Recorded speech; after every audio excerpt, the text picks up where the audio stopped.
भगवान श्री राम लला के इस विशाल मंदिर के निर्माण के अत्यंत आनंददायी पर्व के पश्चात आज एक असाधारण स्थिति निर्माण हो गई और उस असाधारण स्थिति में हम सभी लोगों ने ये निर्णय किया कि न्यास की जो बैठक हमारी 11 जुलाई को होना तय था उसे हमने 6 जुलाई को ही जितना जल्दी हो सके उतना जल्दी सोच करके और लघु सूचना पर आज उसको संपादित किया। इस बैठक में हमारा पूर्ण कोरम बड़ा अच्छा रहा। पूज्य अध्यक्ष महोदय हमारे महंत नृत्य गोपाल दास जी महाराज, स्वयं पूज्य शंकराचार्य जी महाराज, युग पुरुष परमानंद जी महाराज, हमारे पेजावर के विश्व प्रसन्न तीर्थ जी महाराज और हमारे नूतन न्यासी कृष्ण मोहन जी और हमारे अयोध्या के कलेक्टर साहब शशांक त्रिपाठी जी, इतने सब लोग उपस्थित रहे। और श्रीमान नहीं, एक नाम और जोड़ना चाहिए मुझे, निर्मोही अखाड़े के पूज्य संत दिनेश जी महाराज, ये भी उपस्थित थे। दिनेश चंद्र जी महाराज, दिनेंद्र जी महाराज, ये सब उपस्थित थे। और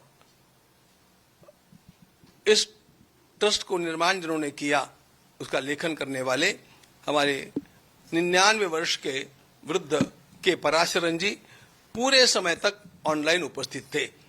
इसलिए यह अत्यंत महत्वपूर्ण बैठक पूरे कोरम के साथ सबको साथ लेकर के और दीर्घकाल चली और संपन्न हुई। हम सबको सबसे बड़ा दुख ये था कि जिस परिस्थिति का सामना आज पूरे समाज को करना पड़ रहा है वह अत्यंत वेदनादायक है। भगवान श्री राम लला का मंदिर 500 वर्षों के अत्यंत बड़े संघर्ष के पश्चात, अनगिनत बलिदानों के पश्चात बना। इसके लिए लोगों ने अपने प्राणों की परवाह नहीं की, अपने करियर की परवाह नहीं की, परिवारों की परवाह नहीं की।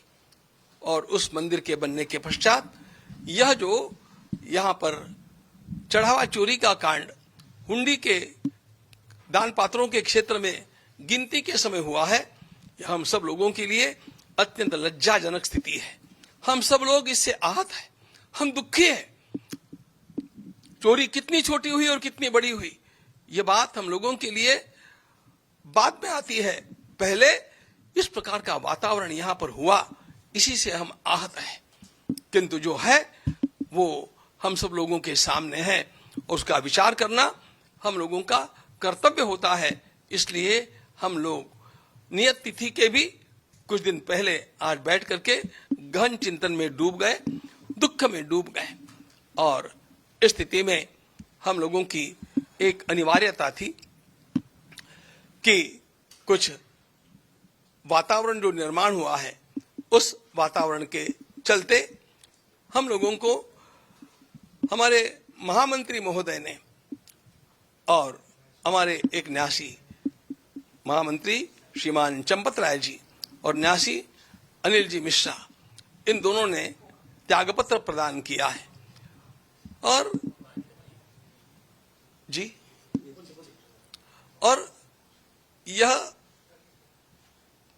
महामंत्री के नाते काम करने वाले हमारे चंपत राय जी को बड़ी वेदना हुई और उनको लगा कि जब तक सारा न्याय ठीक से हो नहीं जाता, अपराधी पकड़े नहीं जाते और उनको उचित दंड नहीं मिलता, तब तक हम लोगों को वहां पर बने रहना ठीक नहीं लगता है। यह सोच करके उन्होंने स्वयं यह त्यागपत्र दिया। जिसको मान्य करना न मान्य करना यह हमारे हाथ की बात नहीं थी। के पराशरन जी ने एक बड़ा सुंदर मुद्दा सामने लाया कि संविधान के अनुसार, इस न्यास के बने हुए कॉन्स्टिट्यूशन संविधान के अनुसार त्यागपत्र देते ही वह स्वीकृत माना जाता है। और इसलिए हम लोगों के पास अन्य कोई चारा ही नहीं था। उन्होंने स्वयं इस बात को हमें मूल क्लॉजेस को पढ़ करके दिखा करके समझाया कि you have got no choice. जब ये त्याग पत्र दे दिया है तो आपको उसको स्वीकार करना अस्वीकार करना ये बात आपके हाथ में नहीं है। अब उसको हम लोगों को मान ही लेना चाहिए। ऐसी स्थिति में और हम लोगों ने उसका स्वीकार भी कर लिया। उस समय हमने चंपता जी के द्वारा की गई सेवा का अभिनंदन भी किया। उदार अंतःकरण से उन्होंने स्वयं इस प्रकार का निर्णय लिया।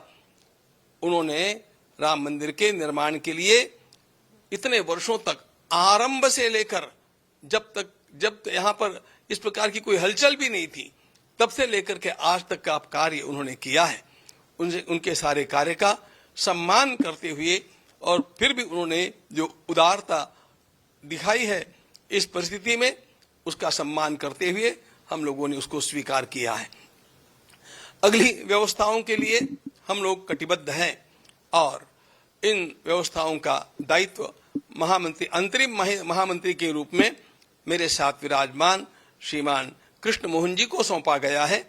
वे अपने साथ कुछ साथियों को स्वयं चुन करके और उनके साथ मिलकर के इस काम का निष्पादन करेंगे और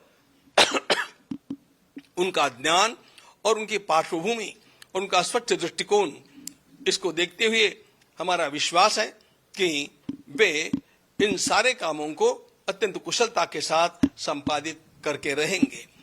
हम लोगों को आप लोगों के सामने यह भी बात बतलानी है कि प्रसार माध्यमों में जो कुछ बड़ा बड़ा हवा सामने खड़ा करके कहा जा रहा है वह कितना सत्य है इसको समाज को जानना चाहिए। झूठ मूठ की अनेक बातें अनर्गल प्रलाप करते हुए अनेक प्रसार माध्यम हम लोगों के सामने रखते हैं और झूठ का प्रचार करते हैं। इस बात से समाज को सावधान हम करना चाहते हैं। हमें कहा जाता है कि वहां पर केवल दान पात्रों में चोरी नहीं हुई तो अनेक अच्छे अच्छे पदार्थ जो दिए गए अनेक वस्तुएं जो प्रदान की गई वे भी कहां गुल हो गई वे कहां चली गई। उन सारी वस्तुओं का रजिस्टर हम लोगों ने आपके सामने आपको दिखाने के लिए लाया है। हम आपको दिखाएंगे और वे सारी वस्तुएं जिनका वर्णन आता है वो रामायण की पुस्तक कहाँ है और वो हमारे काकभूषुंडी जी महाराज कहाँ हैं, वो गले का हार कहाँ है और वो पादुकाएं कहाँ है, इन सब को हम आज आपके सामने यहाँ पर रख करके दिखाने वाले हैं। और उसके साथ साथ ये भी बतलाना चाहते हैं कि इस प्रकार की 2800 वस्तुओं का रजिस्टर हम लोगों के पास उपलब्ध है और वे सारी वस्तुएं सुरक्षित हैं। ये 5 तो जिनकी चर्चा चली है वो आपको नमूने के लिए रूप में दिखाने के लिए हम लाए हैं, अभी आपको दिखाएंगे। लेकिन इन सब बातों को दृष्टिगत रखते हुए हम अब आगे जो काम करने वाले हैं वह काम इस प्रकार का होगा कि कहीं पर भी किसी को 1% भी कहीं दोष निकालने की क्षमता न रहे, इतना शुद्ध काम करके दिखाने के लिए हमारा यह न्यास अब कटिबद्ध है। और इसके लिए कुछ विशेषाधिकारियों की नियुक्ति करने हेतु भी हम लोगों ने एक छोटी समिति गठित की है और उस प्रकार से इस काम को आगे बढ़ाते रहेंगे। फिर 22 तारीख को हम मिल रहे हैं, उस तक हम लोगों का और भी एक महत्वपूर्ण पड़ाव पूरा हुआ होगा। हम समझते हैं कि तब तक एसआईटी की फाइनल रिपोर्ट हमारे सामने आ जाएगी, तो इन सब का विचार करने के लिए और कुछ न्यासियों की नियुक्ति करने के लिए फिर 22 तारीख को हम लोग मिल रहे हैं और उसके समय भी आप लोगों के साथ और मिलकर के बात करेंगे। एक बात हम निश्चित रूप से बतलाना चाहते हैं कि चोरी तो चोरी है और उसमें उसकी जो तलाश करनी है वह एसआईटी कर रही है, शासन का वह काम है। हम लोगों का भी आग्रह है कि इस प्रकार के जो अपराधी है उनको पकड़ा जाए और भी कोई छिपे अपराधी होंगे उनको खोजा जाए और उनको अपराध का दंड जैसा मिलना चाहिए वैसा मिलना ही चाहिए, इसके हम आग्रही हैं। लेकिन एक बात ध्यान में और लेनी चाहिए कि इसको ढाल बना करके इसके पीछे जो संपूर्ण राष्ट्र में हो हल्ला मचाया गया है वो उसके इरादे साफ नहीं है। राम भक्ति के नाम को लेकर के वो लोग आज हम लोगों को पाठ पढ़ाने का प्रयास कर रहे हैं, जिन लोगों ने कार सेवकों के ऊपर गोलियां चलाई, जिन लोगों ने स्वयं ये उच्चतम न्यायालय में लिख करके दिया कि राम हुए ही नहीं थे, राम सेतु बना ही नहीं है, इस प्रकार का सब कुछ राम भक्ति के विरोध में कार्य करने वाले लोगों के अंदर जो राम भक्ति का झूठा ज्वार दिखावे के लिए जगा हुआ है वह साधारण नहीं असाधारण है। और वह असाधारण कुछ अन्य हेतुओं से है और इसका मुख्य हेतु पूरे हिंदू समाज को यह ध्यान में लेना चाहिए। इसका मुख्य हेतु हम लोगों को बांटना है, राम भक्ति को दरार निर्माण करना है। और हम लोग ऐसा पुनः संकल्प करते हैं कि इस राम भक्ति को हम बरकरार रखेंगे, इस राम भक्ति को दृढ़ करेंगे और किसी भी प्रकार की फूट हमारे समाज में निर्माण नहीं होने देंगे। ध्यान रखना मित्रों, मैं सभी राम भक्तों को, कृष्ण भक्तों को, सनातनियों को, हिंदू आस्थाओं को आह्वान करता हूं कि किसी भी प्रकार के इस प्रकार के प्रलाप का विश्वास मत कीजिए। आपको यदि कुछ आपका खोया हुआ लगता है तो आप सीधे ट्रस्ट के कार्यालय में आइए, समय लीजिए, उस वस्तु को देखिए और फिर आप स्वयं इसका निर्णय कर पाएंगे कि कितना झूठ प्रपंच खड़ा किया जा रहा है। ये खड़ा किया जाने वाला प्रपंच केवल हमारी संस्था को बदनाम करने के लिए, राम भक्तों को लांछित करने के लिए और हिंदू समाज में फूट निर्माण करने के लिए है। हम इस प्रकार वह नहीं होने देंगे। इनके इरादे भारत माता के लिए घातक हैं। हम लोग राम राज्य ला करके रहेंगे और उसके लिए अपने को पुनः कटिबद्ध करेंगे, उत्साही नहीं बनेंगे। आप सभी का आह्वान है कि आप सब लोग इस कार्य में धैर्य रखें, धीरज रखना चाहिए। न्याय होगा, अपराधियों को दंड मिलेगा, हमें न्यायालय का विश्वास है और हम अपनी राम भक्ति की धारा को अखंड बहाते रहेंगे और राम भक्ति का ज्वार ऐसा ही उठाते रहेंगे जिससे राम राज्य आएगा। तब तक हम थमने वाले नहीं हैं। आप सभी को, राम भक्तों को मेरा प्रणाम, अभिवादन और आवाहन कि अफवाहों का विश्वास न करें, सत्य की जांच होने तक स्वस्थ रहे, समाज में शांतता का वातावरण रखें। आपको कहीं पर भी कोई भी आशंका है तो सीधे कार्यालय में आकर के उसकी पूछताछ करें, हम आपको उत्तर देंगे। वहां पर आपको यदि कोई वस्तु आप अधिकृत व्यक्ति है उसको जानने के लिए तो उस वस्तु को दिखाएंगे और ऐसी 28 वस्तुओं का रजिस्टर हम लोगों के पास है। आप विश्वास, धैर्य रखें, शांति बनाए रखें और अपनी आस्था को अडिग बनाए रखें। भारत माता की जय। जय जय श्री राम।